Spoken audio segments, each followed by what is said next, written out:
The HOA thought they could build 15 commercial buildings on my private island. Too bad for them, they walked right into my perfect legal trap.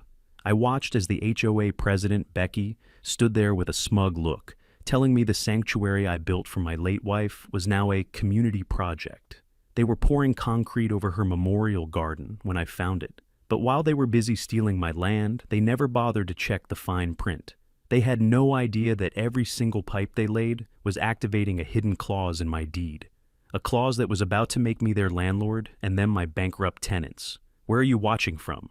Let me know in the comments, because this takedown is absolutely brutal. And if you believe no HOA has the right to treat homeowners like dirt, hit subscribe so you don't miss the moment their fake power comes crashing down. The best part of the day on my island is the 5 minutes just before sunrise.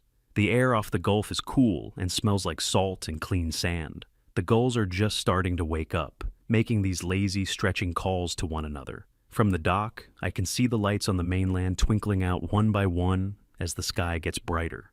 This isn't some natural paradise someone stumbled upon.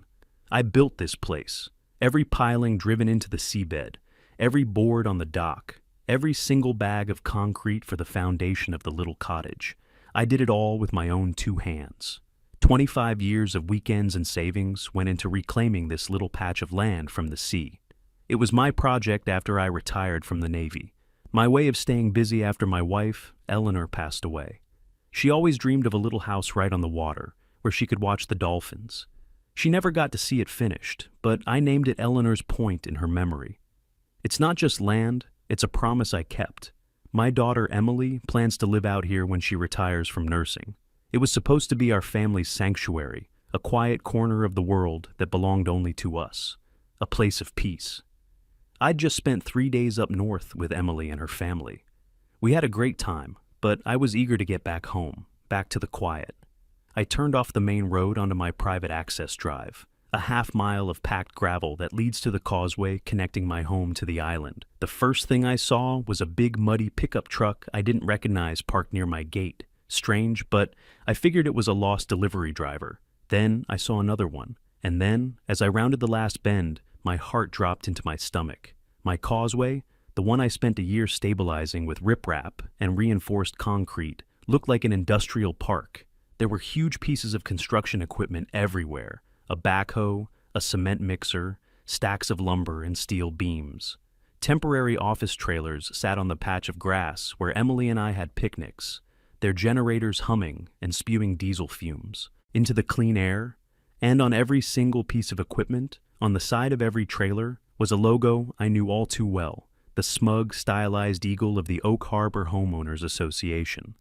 Sprawled across my beautiful private island were the skeletal frames of 15 identical buildings, a scar of raw lumber and concrete on the landscape I had so carefully built. I put my truck in park and got out, my legs feeling unsteady. A woman with perfectly styled blonde hair and a clipboard spotted me immediately. It was Becky Cranston, the HOA president. She marched over like she was invading a foreign country, a smug little smile playing on her lips. Behind her, a beefy guy in a cheap security uniform stood with his arms crossed.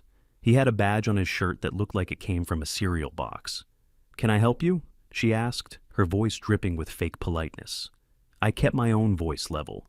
Years as an engineer in the Navy taught me you don't solve problems by shouting. "You can start by telling me what all this is," I said, gesturing to the chaos. "This is private property." She laughed, not a friendly laugh, but a short, sharp bark. "Not anymore, Mr. Mercer. This land was legally annexed by the Association for our new community waterfront project. It's for mixed-use commercial units, very upscale." I just stared at her. Annexed? This island wasn't even part of the original subdivision. I bought the land and the access rights 10 years before the HOA even existed.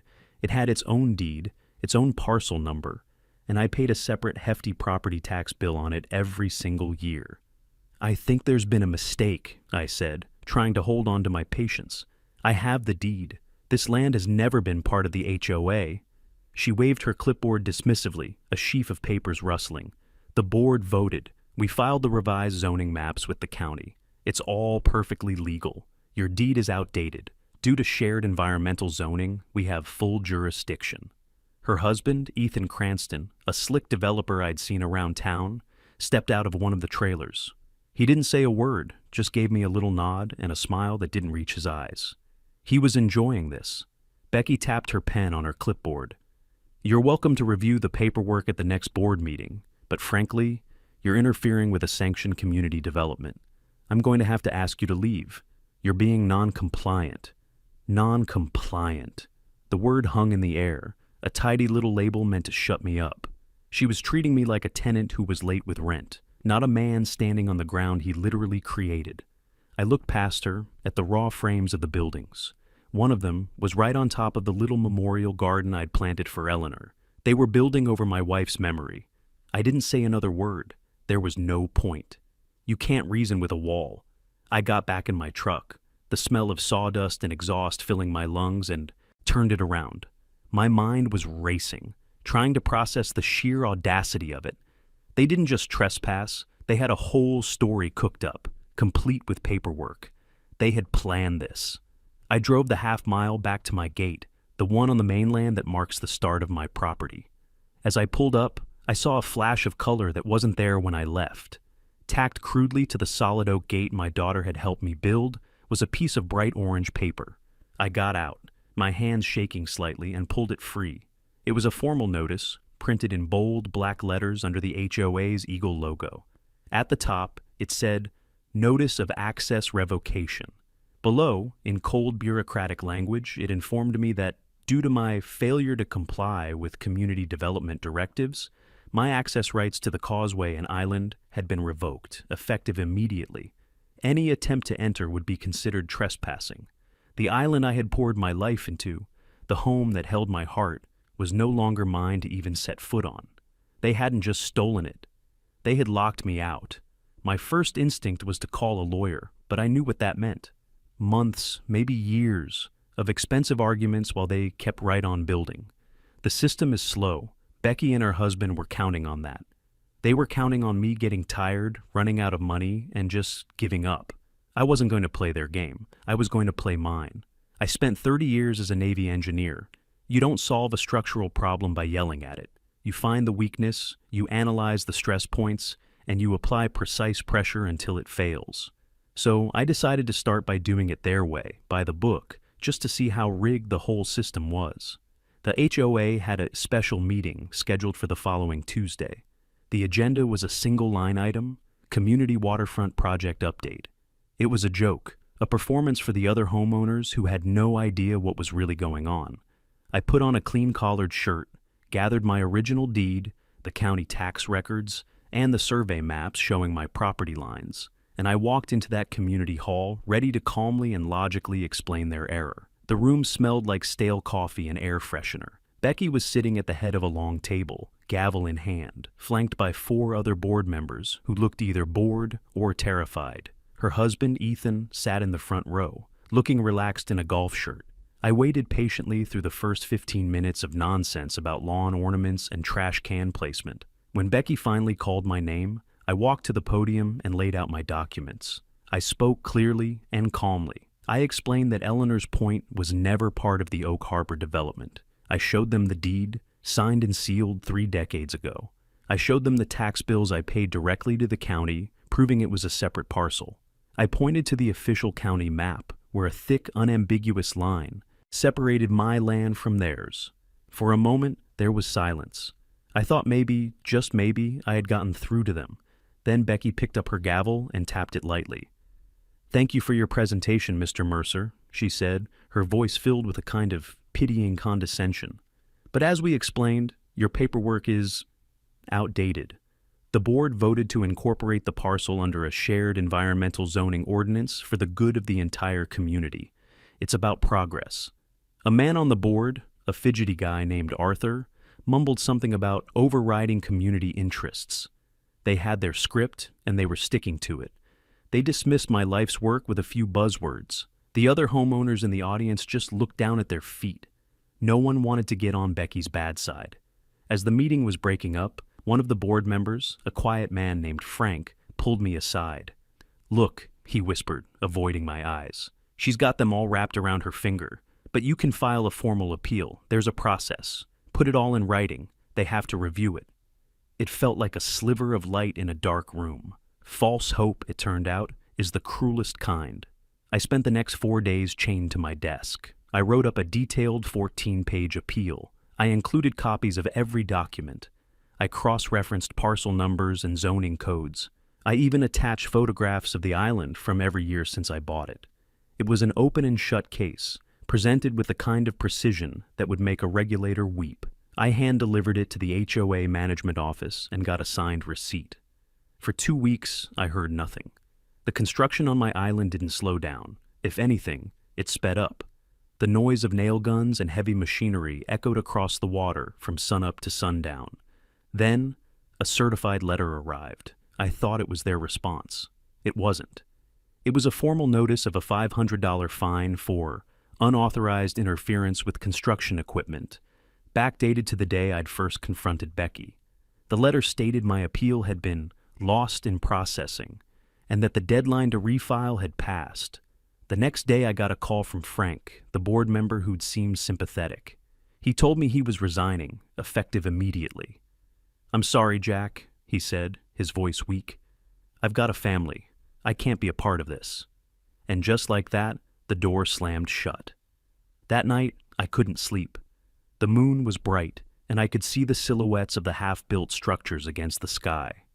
I walked down to the edge of the water, as close as I could get to my island without trespassing on my own land. The familiar sounds of the night, the gentle lapping of waves, the chirp of crickets, were gone. Instead, there was the constant low hum of generators and the harsh glare of temporary floodlights. I could hear men's voices shouting over the noise, strangers on my sanctuary. Dust and the smell of raw. Pine hung in the air. This wasn't my home anymore. It was a construction site. It was a violation. I felt a wave of despair so heavy it almost buckled my knees. Emily had been begging me to sell, to just take what they offered and walk away before I lost everything. For a moment I considered it. I was tired. I was a 62-year-old man fighting a machine. But as I stood there, a flicker of movement from a large shipping container near the causeway caught my eye. A work light illuminated the logo on its side.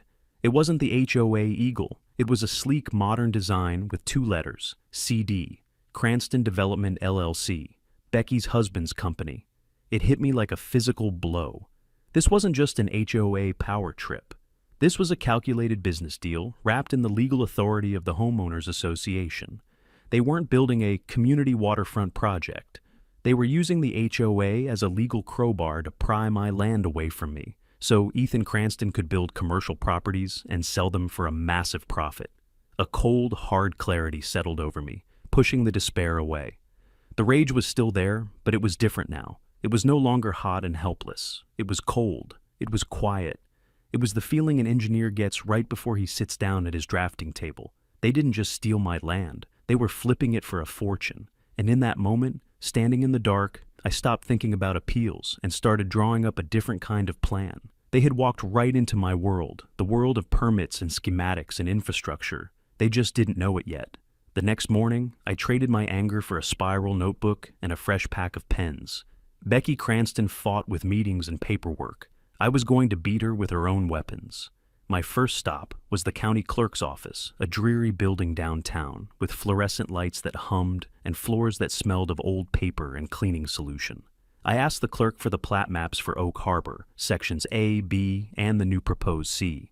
She slid a heavy binder across the counter. I spent 3 hours hunched over those pages, tracing lines with my finger, cross-referencing dates, and taking photos of every relevant document with my phone. And there it was, filed just 6 months ago, a revised zoning map. My island, Eleanor's Point, had been crudely redrawn and absorbed into a new parcel labeled Community Parcel C. The forgery was amateur at best. The lines were slightly thicker, the lettering didn't quite match. But it had a stamp. It had a signature. It looked official enough to fool anyone who wasn't looking closely. That stamp was the key. They had committed fraud, and they had gotten a government office to validate it. My next stops were the tax assessor and the coastal commission, where I found more of the same, a neat, orderly paper trail documenting a crime.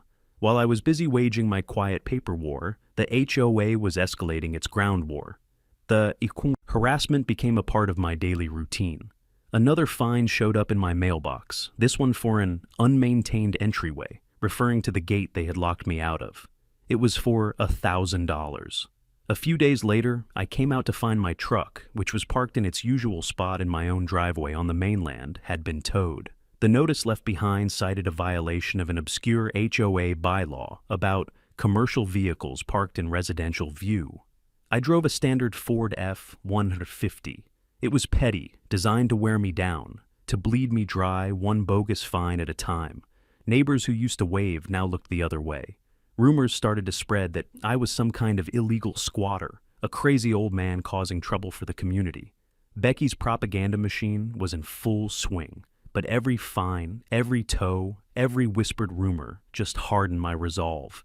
They thought they were controlling me, but they were just giving me more evidence. I photographed every notice, saved every receipt, and documented every single interaction in my notebook. My real breakthrough came not from the land records, but from the utility permits. As a builder, it's second nature for me to think about what lies beneath the ground. You can't just erect 15 commercial buildings without water, sewer, and power. That infrastructure has to come from somewhere. I went to the county utilities department and pulled the permits Cranston Development had filed for the project. My engineering background made the schematics easy to read. I traced the proposed lines for freshwater intake, wastewater outflow, and the main electrical conduit.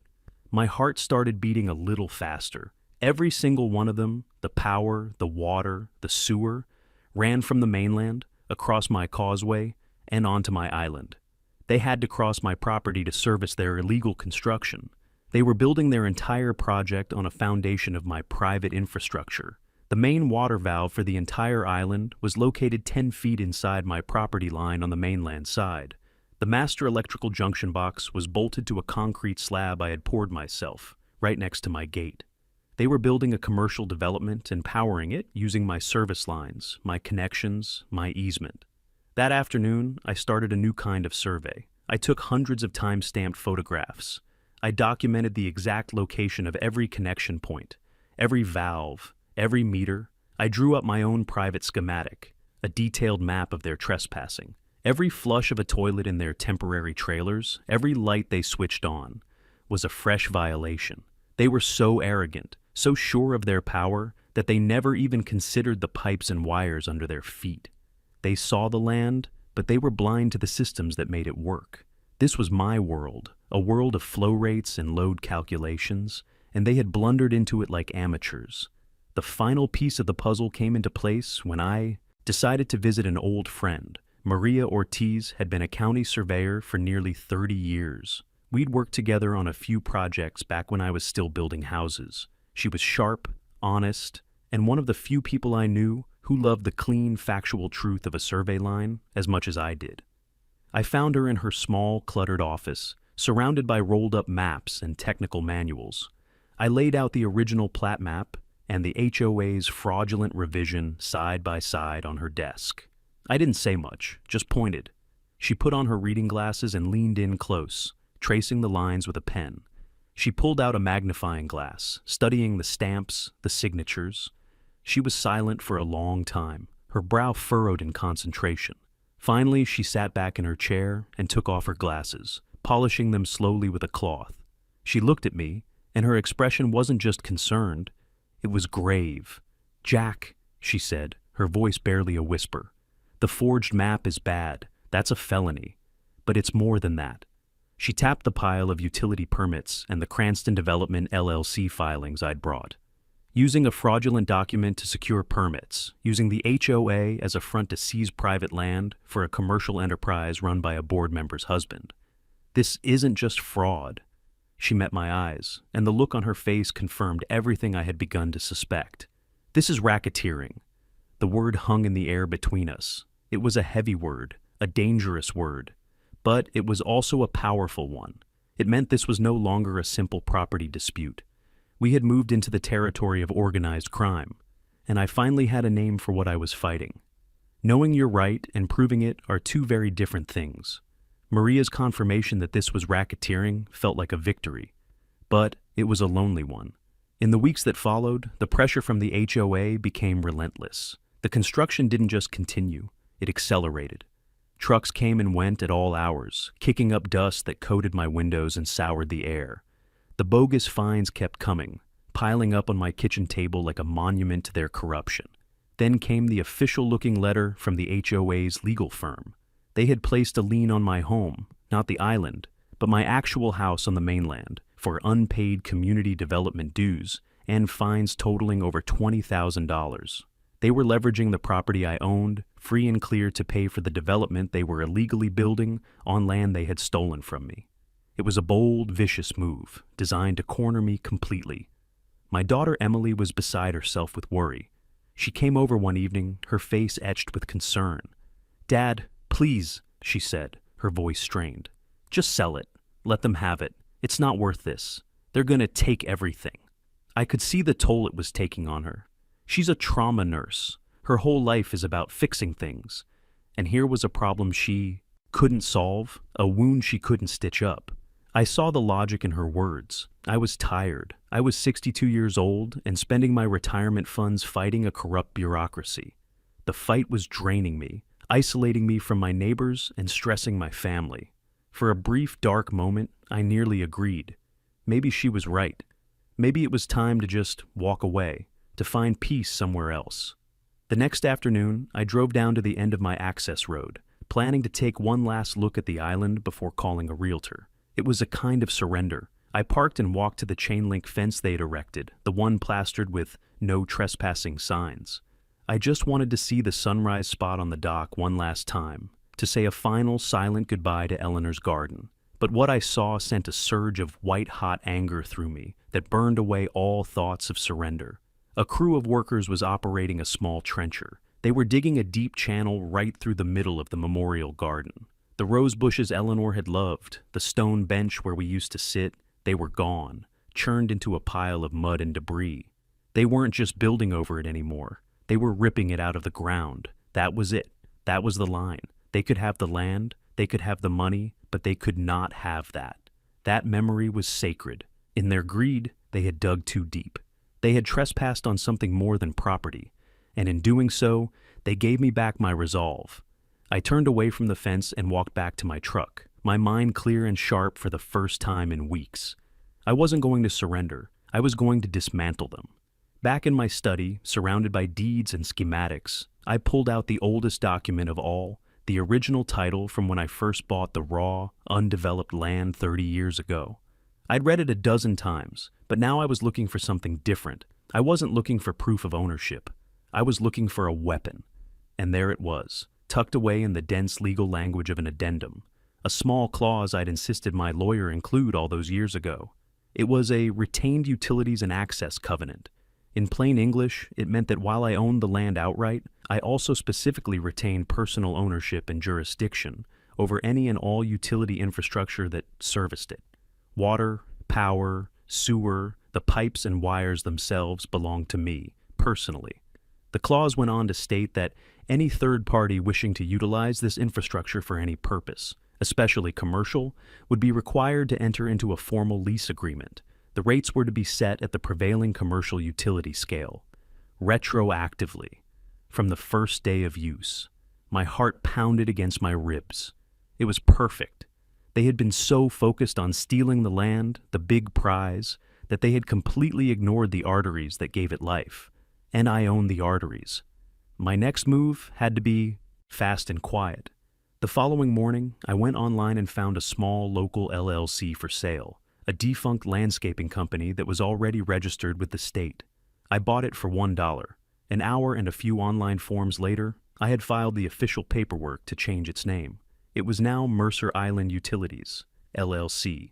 My final step was a trip to the county recorder's office. I filed a notarized notice of jurisdiction, officially assigning all rights and responsibilities for the infrastructure detailed in my original title covenant to my new utility company. It was all by the book, all perfectly legal. The last piece was a formal letter, which I drafted myself and had delivered by courier to the primary contractor on the island, with a copy sent to the HOA. It was short and to the point. It stated, effective immediately, all usage of power, water, or sewer lines across the private easement servicing Parcel 4B known as Mercer Island, now falls under the exclusive jurisdiction of Mercer Island Utilities, LLC. All existing connections are unauthorized. Please contact us to discuss lease terms and settlement of outstanding usage fees. I went to bed that night feeling a deep, calm certainty. The trap was set. The bait was taken. Now, all I had to do was wait for them to flip the switch.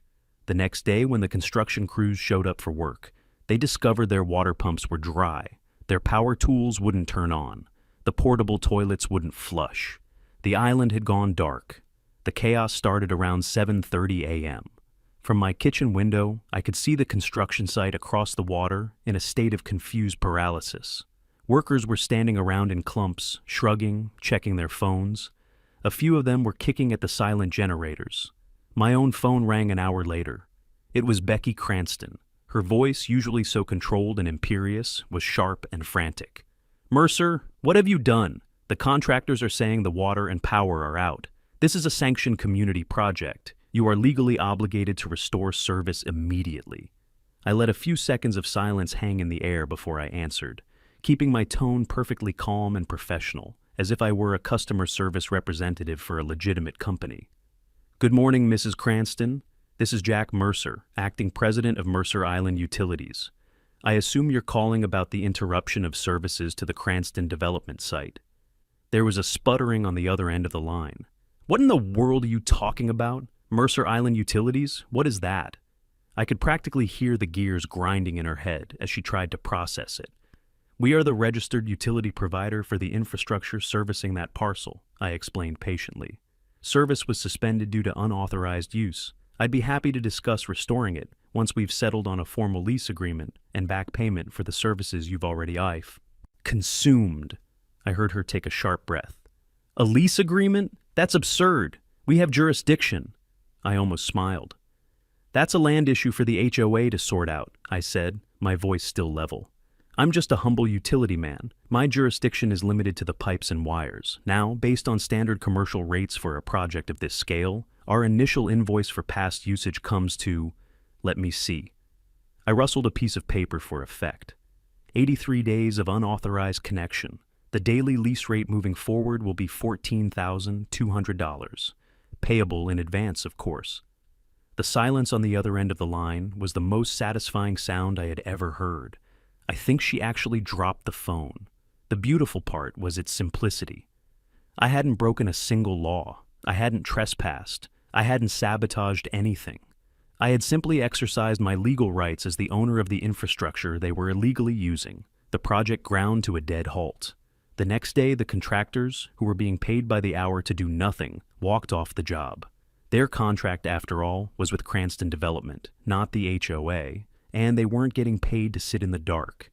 That's when the story broke. A local news reporter, probably tipped off by a disgruntled worker, showed up with a camera crew. By evening, the site of a half-finished, abandoned construction site on a private island was the lead story. Becky Cranston, forced into the spotlight, held a disastrous press conference right there at my gate. Standing in front of the no trespassing signs, she looked flustered and angry. She blamed a single rogue resident for sabotaging a vital community project out of selfish spite. She painted me as an obstructionist, a troublemaker holding the entire neighborhood hostage. She waved her fraudulent plat maps at the camera and talked about progress and the greater good. I waited until she was finished. Then, while the cameras were still rolling, I walked out of my house holding a single manila folder. The reporters swarmed me. I didn't raise my voice. I didn't get angry. I just calmly handed each of them a packet of documents. Inside was a copy of my original deed with the utility covenant highlighted, the notarized filing for Mercer Island Utilities LLC, and the official registration with the county recorder. I explained it in the simplest terms I could. "The land dispute is one thing," I said, looking directly into the main camera. "But the simple fact is this. Every pipe, every cable, and every trench that brings water and power to this project crosses my private deeded soil and connects to my privately owned infrastructure. They built 15 commercial buildings on land they don't own, and they've been powering it with utilities they've been stealing from me." I paused to let that sink in. "They say I owe them money for development, but the truth is, every time they've flushed a toilet or turned on a light for the past 3 months, They owe rent to me. The lead reporter's eyes went wide. She understood immediately. It wasn't about a cranky homeowner anymore. It was about a brilliant legal trap. The story had completely flipped. Predictably, the HOA's lawyers filed for an emergency injunction the very next day, demanding the court force me to restore public utilities. It was a desperate move, and it failed spectacularly. The judge took one look at my registered filings, which were airtight, and denied their motion in less than 5 minutes. He noted that this was a contract dispute between a development company and a private utility, not a matter of public service. The county, now facing a massive public relations nightmare and the exposure of their own sloppy record-keeping, panicked. They ordered a special emergency HOA meeting to discuss remediation options. It was to be held in the high school auditorium to accommodate the expected crowd, and it would be live-streamed on the county's public access channel. Everyone knew this was it. This was the public showdown. I spent the evening before the meeting in my workshop, not preparing a speech, but calibrating my drone and syncing it to my laptop. The time for talking about paperwork was over. It was time to show them the truth in high definition. The high school auditorium buzzed with the energy of a public spectacle. Every seat was filled. News cameras lined the back wall, their red recording lights glowing like predatory eyes. My neighbors, the same ones who had avoided my gaze for weeks, were now watching me with a mixture of curiosity and dawning respect. At the front of the room, Becky Cranston sat at a long table with the remaining HOA board members, her husband Ethan right behind her. She gripped her gavel like a weapon, her face a tight mask of forced composure. She was still trying to project an image of authority, but the panic in her eyes was unmistakable. After a rambling, self-serving opening statement about community values and unforeseen complications, she called me to the podium. She probably expected another argument about deeds and bylaws. She didn't get one. I didn't bring a single piece of paper with me. Instead, I set my laptop on the podium and connected it to the large projector screen behind the stage. "Good evening," I said, my voice steady and amplified by the microphone. Instead of talking about maps, I thought it would be easier just to show you the truth. I clicked a key, and the screen lit up with a crystal-clear aerial view of my island, filmed by my drone just 2 days prior. I started the video. The drone footage glided smoothly from the mainland, across the causeway, and over the skeletal remains of the construction site. Using a simple graphic overlay, I showed the official, undisputed property line from the original county plat map. It appeared on the screen as a bright red line, slicing cleanly between the HOA's territory and my own. Then, I overlaid a second yellow line, the property line from Becky's fraudulent filing. The gasp from the audience was audible as they saw, inarguable, how the fake map had consumed my entire island. But I was just getting started. I played footage of the utility lines, showing their exact path from the main junction box on my mainland property, across my causeway, and spiderwebbing out to each of the 15 illegal buildings. Every foot of that infrastructure was on my side of the red line. Then came the evidence of the shell game. I displayed the incorporation documents for Cranston Development LLC, showing Ethan Cranston as the sole proprietor. Next to it, I put up the construction permits, all filed under his company's name. And finally, I showed the financial disclosures for the HOA, which listed Cranston Development as the primary multi-million-dollar contractor for the community waterfront project. The board members, who had perhaps been duped themselves, started looking at Becky and Ethan with expressions of pure horror. Their faces were pale, sickly. They were realizing they had been used as pawns in the Cranstons' private enrichment scheme. The room was dead silent. Becky started banging her gavel, shouting, "This is out of order! This is a private matter, not a public trial!" But no one was listening to her anymore. And then came the twist I had arranged with my friend Maria. A woman stood up in the third row. It was Maria Ortiz, the county surveyor. She was not a confident public speaker, but her voice was firm and clear when she addressed the county manager, who was seated in the front row. "Sir," she said, "as an officer of the county surveyor's office, I need to go on record. My department has opened a joint investigation with the state prosecutor's office into this matter." A wave of murmurs rippled through the crowd. Maria continued, her voice gaining strength. "We have obtained signed and notarized statements from 2 of the foremen from the Cranston Development site. They have testified that Becky Cranston personally instructed them to ignore the original property markers and to begin work based on a new survey she provided. They also confirmed that Ethan Cranston ordered the direct tapping of Mr. Mercer's utility lines. It was a bombshell. The room erupted. Becky was on her feet, screaming now, pointing a trembling finger at me. "He's lying! It's all lies! This man is trying to destroy our community!" Her voice was shrill, hysterical. The mask of control had shattered completely. But before she could say another word, the main doors at the back of the auditorium swung open. 2 uniformed sheriff's deputies walked in, their footsteps echoing in the suddenly silent hall. They didn't look at the crowd. They walked with a calm, deliberate purpose straight towards the stage. One of them approached Becky Cranston while she was still mid-shout. He said something to her too quiet for the microphone to pick up, and then held out a folded piece of paper, an arrest warrant. The crowd gasped as one.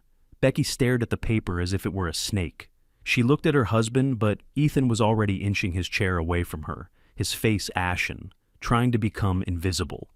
She looked at the other board members, who were staring at the floor, refusing to meet her eyes.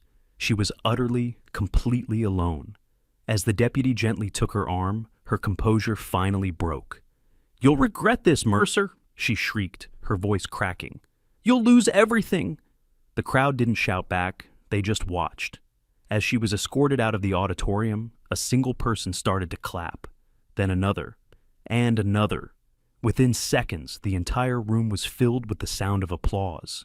I just stood at the podium, silent, as the monster they had all feared was finally led away. I hadn't lost anything. I had just taken back what was mine. The fall of the Cranston Empire was faster and more absolute than I could have imagined. Once the racketeering charges were filed, everything else collapsed like a house of cards. Cranston Development was buried under a mountain of lawsuits from contractors they couldn't pay and investors they had duped. Within a month, the company was bankrupt. Ethan Cranston, who had tried so hard to be invisible, found himself tangled in a web of financial crimes that would keep him busy with lawyers for the next decade. The HOA, stripped of its leadership and facing a full-blown revolt from its members, completely capitulated. The remaining board members resigned in disgrace, and a new chastened board was elected, their first order of business being to undo the damage. The county, desperate to scrub the stain of its own negligence, voided every single permit related to the community waterfront project. The final beautiful step was the official order. The 15 unfinished commercial units were to be dismantled and removed at the HOA's expense. Watching the demolition crew arrive was a quiet, profound kind of victory. The same machines that had torn up my land were now being used to heal it, piece by painful piece. It took 2 full weeks to haul away the last of the lumber, concrete, and debris. But when it was done, my island was quiet again. The legal and financial reckoning was swift. The HOA's lawyers, knowing they had no ground to stand on, were eager to settle. The lien on my home was removed with a groveling letter of apology. They agreed to pay for the complete restoration of the island's landscape, a sum determined by a neutral environmental consultant. They also covered every penny I had spent on legal advice and fees. But I had one final condition. Before I signed anything, my new company, Mercer Island Utilities, LLC, would be granted a permanent, legally binding, and exclusive easement to the causeway. The HOA would have no access, no jurisdiction, no say ever again. Their lawyers balked, but I held firm. They could either sign over the causeway or face a multi-million-dollar civil suit from my utility company for damages and lost revenue. They signed. The gate that they had once nailed a violation notice to was now mine, forever. The lock was now on my side of the fence. What surprised me was what happened with my neighbors. One evening, about a week after the demolition was complete, my doorbell rang. It was one of my neighbors, a man I'd only ever exchanged polite waves with. He was holding a small rosebush in a plastic pot. He wouldn't look me in the eye at first. "Mr. Mercer," he said, shuffling his feet, "I just wanted to say, I'm sorry. We all saw what was happening. We were scared to speak up. It wasn't right." He held out the rosebush. "It's not much, but we thought maybe we could help." The next Saturday, he came back with 4 other families. They brought shovels, bags of fresh soil, and a dozen more rose bushes. They spent the entire day helping me rebuild Eleanor's garden. No one said much about what had happened. We just worked side by side, digging and planting under the warm Florida sun. It was more than an apology. It was an act of quiet solidarity. They were helping me put the soul back into the soil. The settlement from the HOA was substantial. After the restoration costs were covered, there was a significant amount left over. Emily thought I should take a long vacation, see the world. But I knew what I wanted to do with it. I thought about the Cranstons who had tried to build an empire on lies and forged documents. And I thought about my own life, spent learning how to build things that last, things that are honest. I used a portion of the settlement to establish a new local charity, the Mercer Trades Scholarship Fund. It provides grants to young men and women in our county who want to go to trade school to become welders, electricians, plumbers, carpenters. The only condition is that they have to be dedicated to building something honest with their own two hands. It was my way of ensuring that something good and permanent came from all the ugliness. The last scene of this long, strange chapter of my life took place a few months later. The grass on the island had grown back thick and green. The new roses in Eleanor's garden were starting to bloom. Emily and I were sitting on the edge of the rebuilt dock, fishing poles in hand, our lines trailing in the calm, clear water. The air was clean again, filled with the familiar smell of salt and the sound of gulls calling overhead. It was quiet. It was peaceful. It was home. Emily looked over at me and smiled. "It's good to have it back, Dad," she said softly. I nodded, watching the gentle motion of the water. We sat in comfortable silence for a while, just being there, soaking in the peace we had fought so hard to reclaim. "You know," I said finally, reeling in my line to check the bait. "They thought they could build over what mattered most." I looked out at the horizon, at the endless expanse of water and sky. Turns out, they just built the trap that caught them. The island was finally at rest, and so was I. Justice had been served.